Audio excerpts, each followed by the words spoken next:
You know that moment when something just snaps? When all the years of quiet resentment, the ignored boundaries, the endless taking finally boil over. For me, it was when my own mom, in the house I bought, casually informed me I wasn't welcome at Christmas. That was it. That was the moment I chose myself. And trust me, they didn't see it coming. But before we get to that explosive moment, let me rewind a bit. This wasn't some sudden outburst. It was years in the making, like a tiny crack in a foundation that slowly, silently grows until one day, the whole thing just collapses. My whole life, I've been Marcus, the good son. Not the favorite, never that, but the reliable one. The steady one. The one who always showed up when a car broke down or someone needed help with taxes. My younger brother, Tyler, he was the golden child, the one who got away with everything. If I stayed out too late in high school, it was disrespectful. But when he stumbled in at 3 a.m. reeking of a brewery, it was just boys will be boys. I learned pretty early on that my place in our family was more about being useful, less about being loved. After college, I landed a solid IT job, and I saved like crazy. I skipped parties, didn't travel much, even kept my beat-up car. My goal was to own a house before I hit 30, and I actually did it. Well, kind of. That's where this whole wild ride truly began. I was 28 when my mom called me at lunch one day. She said she had an idea. I immediately knew what that meant. Mom always called them ideas, when what she really wanted was something for me, packaged to sound like a win-win. This time, the idea was that she, my stepdad, and Tyler had found the perfect house. But of course, they couldn't afford a loan. It has enough space for everyone, she chirped, as if we were the Brady Bunch. We could build real family roots here. You could finally have a home office. And think about it, no more rent for you. The house itself? It was gorgeous, I won't lie. 2 stories, a huge backyard, even a tiny sunroom where I instantly pictured myself surrounded by plants and books. The catch, naturally, was that I'd be footing most of the bill. But they spun it as my investment. They promised they'd cover utilities and groceries while I handled the mortgage. Tyler would get back on his feet soon, Mom said, and start contributing. Had work issues, but was figuring things out. The whole thing reeked of uncertainty, but I was so tired of throwing money away on rent. And honestly, a part of me just desperately wanted to believe my family could actually function as a team. So I said yes. I put my name on a mortgage, paid the entire down payment myself, and moved in. For a little while, it was actually okay. We had dinners together. Tyler was civil. My mom even seemed proud of me. That's probably what kept me going. I just didn't realize I was buying into a beautiful, fragile illusion. The first crack showed about 6 months in. Tyler still wasn't working. He was between opportunities, which, translated, meant playing Call of Duty until 3 a.m. and blaming capitalism for everything. Started leaving early with vague references to a gig, but a paycheck never materialized. Utilities went unpaid, groceries got thinner, and every time I brought it up, Mom would tilt her head and say, "Well, you're the one with the good job, Marcus. You can handle it, can't you?" I try not to blow up. I really did. I kept telling myself it was temporary, that they'd find work, that I just needed to be patient. But I started feeling less like a homeowner and more like an ATM with a bedroom. And they acted like the house was theirs. Tyler constantly invited friends over. Changed the locks without telling me. My mom rearranged my home office, my office, while I was away for work and turned it into her reading nook. The day I found her going through my mail, just checking if there was anything important, I nearly lost it. Still, I bit my tongue. My therapist, I'd started seeing one, said I had to set boundaries. So I tried. I printed out a budget, highlighted what I was paying and what they weren't. I asked them to start pitching in. Nothing huge, just a couple hundred each month. They acted like I was asking for a kidney.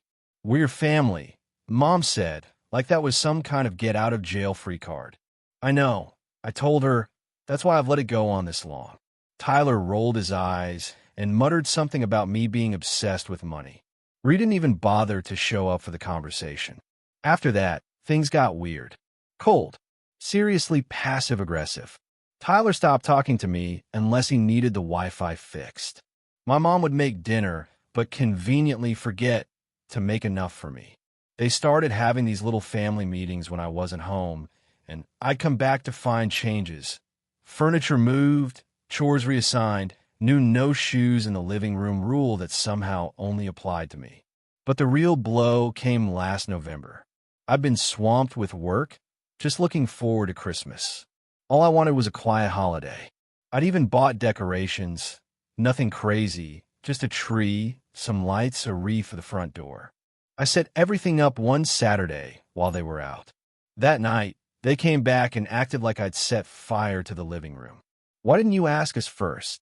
Mom said, arms crossed, glaring at the tree like it had personally insulted her. "I thought we were celebrating together," I said, utterly confused. "We decided not to do Christmas this year," Tyler chimed in. "It's a waste of money." "We all agreed," Mom added. "No one told me." I countered. "Well, maybe if you were around more," she snapped, "you'd know what's going on." This numb silence settled in my chest. I just stood there, watching the lights blinking behind her. She spoke with this tone like I was the outsider, like I'd barged into their space with my tree and my joy and ruined everything. But I swallowed it. I packed up the decorations, took down the wreath.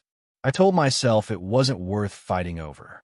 I even convinced myself that maybe, just maybe, next year would be different. And then came this past week. I got home from a business trip, walked in, and found the living room decked out. Lights strung up, stockings hung over the fireplace, Christmas music playing. They were decorating the tree together, laughing. I stood in the hallway for a second, watching them, thinking maybe they were trying to surprise me. But then I heard my mom say, "It's so nice not having Marcus around to ruin the vibe." I didn't even know what to do. I walked in, and everything went quiet.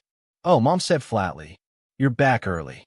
"Guess I missed the memo about not doing Christmas again," I said, trying to keep my voice steady. She didn't even flinch, just looked me straight in the eye and said, "We're not celebrating Christmas with you this year." Just like that. I don't know what she thought I was going to do. Get angry? Cry? Beg to be included? I just nodded, walked to the kitchen, pulled out my laptop, and while they went back to decorating the tree I wasn't invited to, I logged into my mortgage account. Clicked Remove Co-Borrower, and when it asked if I was sure, I didn't hesitate. Not for a second. But that wasn't the end. Not even close. Because the moment they realized what I'd done and what it truly meant, the masks came off. That's when everything exploded. It didn't take long. 3 days later, I was eating lunch in my office when my phone started blowing up. First, a text from Mom. "Marcus, what did you do to the mortgage?" Then another, all caps. "You're being dramatic." "This isn't funny." I didn't reply. Not right away.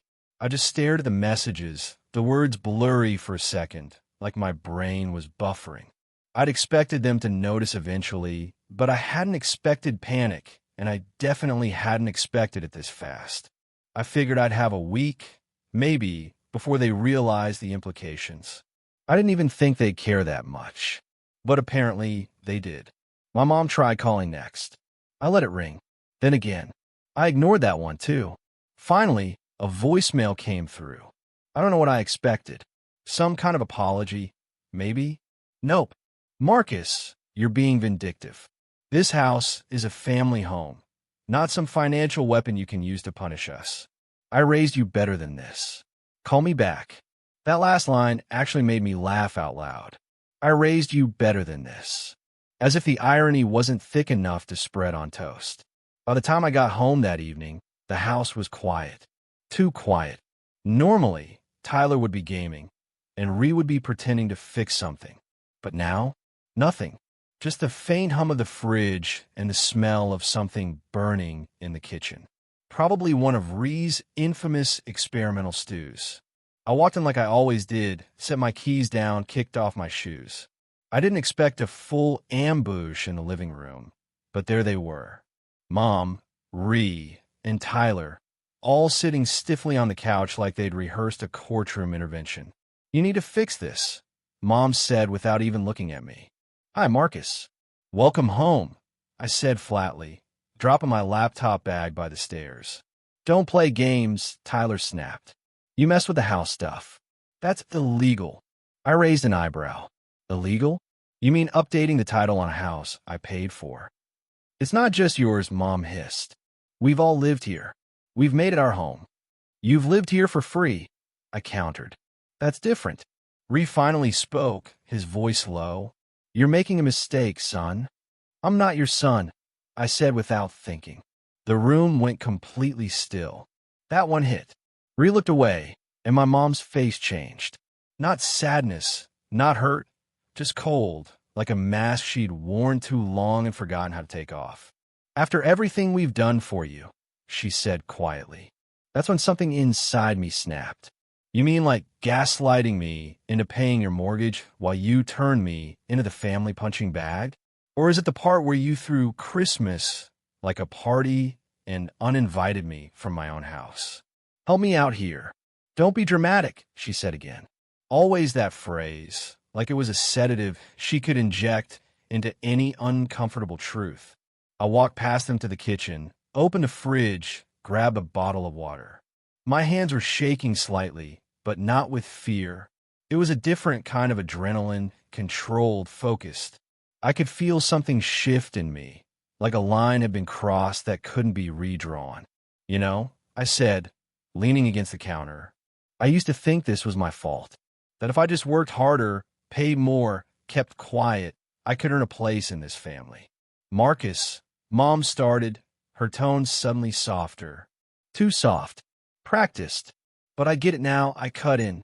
"You don't want a family. You want a landlord who doesn't ask questions. And that's not me anymore." I took a sip of water and looked at each of them. Tyler was red in the face, bouncing his knee like a kid in detention. Ree was unreadable, the kind of quiet that comes from years of checked-out indifference. And Mom?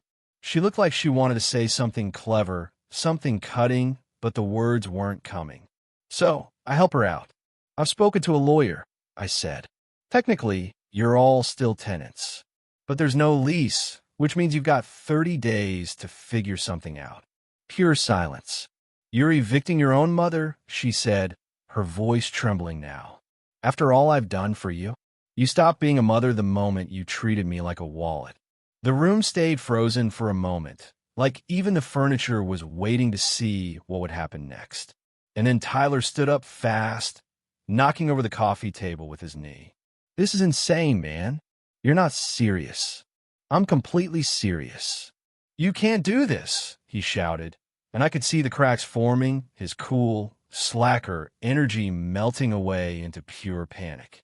"I can't," I said calmly, "and I will." I turned and started up the stairs, ready to lock myself in my room and let the rest of the night pass in silence. But as I reached the top, I heard my mom's voice one last time. "You think you're so righteous," she called up. "But you'll regret this, Marcus. Families don't forget." I stopped just for a moment. Then I turned back toward the hallway, not far enough to see her, just far enough for her to hear me. "Good. I hope you remember every second." I closed the door behind me and sat down at my desk, breathing slowly. The quiet wasn't peaceful. It was tense like the air before a storm because this wasn't over, and they were about to push back harder than ever. The next morning was the kind of quiet that felt wrong. Not peaceful, more like the air in a room after a huge fight, where every sound feels louder than it should. I could hear someone moving around downstairs, clinking dishes just a little too hard. Passive aggression, served up with toast. I didn't go down. I wasn't in the mood for round two, and I knew they weren't either. Not yet. But the silence was only the calm before they regrouped. And sure enough, by that evening, the real campaign had begun. It started with Mom sliding a letter under my door. Yes, a literal letter, in cursive. It was 3 pages long, written on stationery she usually saved for birthday cards. The opening line, "I'm writing this as a mother who loves her son, not someone trying to control him." Yeah, okay. The letter was a masterclass in emotional manipulation. Paragraph after paragraph about how much she'd sacrificed for me, how she'd worked 2 jobs after my dad left, how she never complained. She did, actually. How I used to cry when I scraped my knee, and she was always there to pick me up. Then came the guilt. How heartbreaking it was to see our family fall apart. How my actions were tearing everyone down. How I had let money turn me cold. It ended with, "I just want my son back. Please don't do this." I sat there reading it, my chest tight, not because I believed her, but because a part of me still wanted to. That was the problem with my mom. She didn't raise me with love. She raised me with obligation. And those roots are hard to rip out. I didn't reply. The next day escalated. Ree caught me coming out of my room and stood there in the hallway like some makeshift bouncer. "You know," he said, arms crossed, "this isn't just your house. We've put in a lot of work here." I blinked at him. "You replaced a light bulb last month." He didn't like that. His face tightened. "This isn't the way families handle things." "No," I said, brushing past him. "But it's how landlords handle unpaid tenants." That afternoon, the thermostat was mysteriously locked. My mom suddenly decided the upstairs bathroom was off limits. The laundry schedule got switched without notice.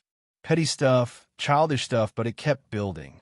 I found Tyler using my computer in my office one night, just sitting in my chair, looking through my browser tabs like it was totally normal. "What are you doing?" I asked, trying not to raise my voice. He looked up like I'd interrupted something sacred. "Relax. Just checking something. You always act like you own everything." "I do own this," I said sharply. "Yeah," he said, standing up slowly, his voice turning low. "Well, maybe it's time you stop acting like the king of the castle. You're not better than us, Marcus." He stared at me, then added, "One day you're going to be the one asking for help. And I hope you remember this moment when we say no." It was almost funny. Help from them? I wanted to laugh, but all I did was close the door behind him and lock it. That night, I started sleeping with a chair under the handle. I wish I could say that was paranoia. But the next morning, I woke up to find my bedroom door frame scratched near the lock, like someone had tried jamming it open. That's when I stopped playing nice. I started documenting everything: photos, texts, emails. I set up a camera in the hallway, pointed at my door. I printed out state tenancy laws, highlighted every clause that gave me the right to issue a notice. And I started planning an exit, not just for them, but for me, because even when they were gone, I knew this place would feel like a graveyard of tension, a haunted house of unresolved resentment. 2 days later, the final straw came. I got home from work, walked into the kitchen, and stopped cold. Someone had gone into my fridge, to my shelf, where I kept my stuff separate, and dumped out every container. Tupperware, yogurt, leftovers from the Thai place I liked. All of it in the trash. The shelf was wiped clean. A note was taped to the door. One word: community. No signature, just that. I didn't yell. I didn't storm through the house or demand answers. I went upstairs, opened my laptop, and sent the formal notice to vacate. Printed a copy, slid it under the living room door where they were watching some reality show. 5 minutes later, I heard Tyler yell, "What is this?" I didn't answer. Not that night. But I knew they'd come knocking. And when they did, they brought backup, because the next phase of their plan, that's when the extended family got involved. The night after I handed them the official notice, I knew I wasn't going to get any peace. They were going down quietly, not this crew. I just didn't realize how far they'd go to turn the narrative. It started with Aunt Deborah. She called me the next morning, her voice dripping with forced sympathy, like she'd already chosen a side but was trying to make it sound neutral. "Marcus, sweetie, I heard there's been some tension at home. Your mother's very upset. She said you're kicking them out." I took a deep breath. "They've been living in my house rent-free for almost 4 years, Deborah. They've contributed nothing. I'm just asking them to take responsibility for once in their lives." She paused. "I just don't think it's very Christian, honey." especially this time of year. There it was. The guilt. The classic family tactic. Make you feel like the villain while they rewrite the script in real time. Over the next week, I got texts from 3 cousins I hadn't heard from since 2019. 2 of them were just checking in. One sent me a passive-aggressive Bible verse. Even my grandmother, who hadn't been lucid for 2 Thanksgivings in a row, somehow recorded a voicemail that said, "Marcus, don't do this to your poor mother." I should have been furious, but instead, I felt clear, like something had finally snapped into focus. This was the system, the web, the emotional pyramid scheme where my mom was always at the top, spinning her version of reality and getting everyone to buy in. And I was done subscribing.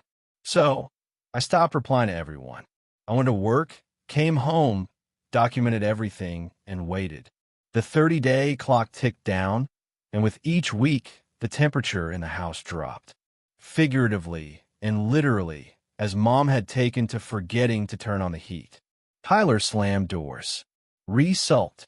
The air was thick with unspoken things, but I kept to myself, slept with my door locked, cooked my own food, and waited. 3 days before the move-out deadline, I posted a calm, fact-based thread on Facebook. No rage, no drama, just the truth. Hey everyone, just wanted to clarify something that's been floating around the family grapevine. 4 years ago, I agreed to share a home with my mom, stepdad, and brother. I paid the full down payment and have covered 95% of all expenses since. Despite multiple attempts to create a shared system of responsibility, I've received nothing but manipulation and passive aggression in return. After being excluded from family events in my own home and seeing my boundaries repeatedly violated, I issued a lawful notice to vacate. This was not done out of spite, but out of self-respect. I wish them the best, but I'm done sacrificing my peace to preserve someone else's fantasy of family. And then I logged off. That thread didn't just stop the family guilt campaign. It nuked it.